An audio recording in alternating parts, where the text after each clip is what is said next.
एक वृद्ध व्यक्ति अपने बहू बेटे के यहाँ शहर रहने गया।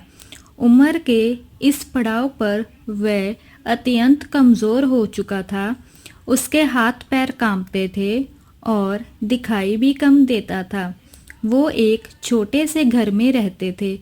पूरा परिवार और उसका 4 वर्षीय पोता एक साथ डिनर टेबल पर खाना खाते थे। लेकिन वृद्ध होने के कारण उस व्यक्ति को खाने में बड़ी दिक्कत होती थी। कभी मटर के दाने उसकी चम्मच से निकलकर फर्श पे बिखर जाते थे, तो कभी हाथ से दूध छलककर मेज पोश पर गिर जाता था। बहू बेटे 1-2 दिन यह सब सहन करते रहे, पर अब उन्हें अपने पिता की इस काम से चिढ़ होने लगी। हमें इनका कुछ करना पड़ेगा, वृद्ध व्यक्ति के बेटे ने कहा। बहू ने भी हाँ में हाँ मिलाई और बोली, आखिर कब तक हम इनकी वजह से अपने खाने का मज़ा किरकिरा करते रहेंगे और इस तरह चीज़ों का नुकसान होते हुए भी नहीं देख सकते। अगले दिन जब खाने का वक्त हुआ तो बेटे ने एक पुरानी मेज़ को कमरे के कोने में लगा दिया। अब बूढ़े पिता को वहीं अकेले बैठकर अपना भोजन करना था।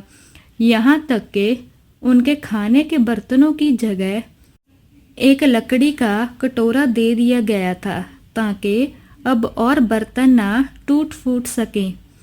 बाकी लोग पहले की तरह ही आराम से बैठकर खाते और जब कभी कभार उस बुजुर्ग की तरफ देखते तो बुजुर्ग की आंखों में आंसू दिखाई देते थे। यह देखकर भी बहू बेटे का मन नहीं पिघलता था। वो उनकी छोटी से छोटी गलती पर ढेरों बातें सुना दिया करते।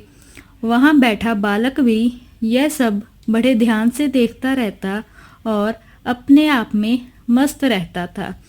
एक रात खाने से पहले उस छोटे बालक को उसके माता पिता ने ज़मीन पर बैठकर कुछ करते हुए देखा। तुम ये क्या बना रहे हो? पिता ने पूछा। बच्चे ने मासूमियत के साथ उत्तर दिया, अरे मैं तो आप लोगों के लिए एक लकड़ी का कटोरा बना रहा हूँ, ताकि जब मैं बड़ा हो जाऊँ तो आप लोग इसमें खाना खा सके। और वह फिर से अपने काम में लग गया। पर इस बात का उसके माता पिता पर बहुत गहरा असर हुआ।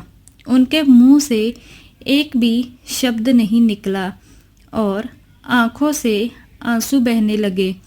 वो दोनों बिना बोले ही समझ चुके थे कि अब उन्हें क्या करना है।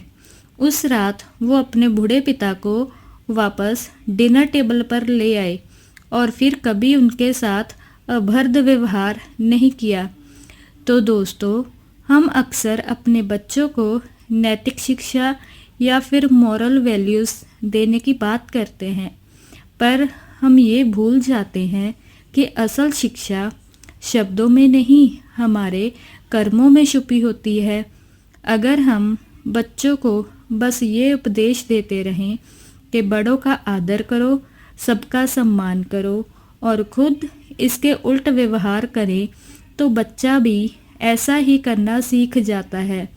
इसलिए कभी भी अपने पेरेंट्स के साथ ऐसा बर्ताव ना करें कि कल को आपकी संतान भी आपके लिए लकड़ी का कटोरा तैयार करने लगे।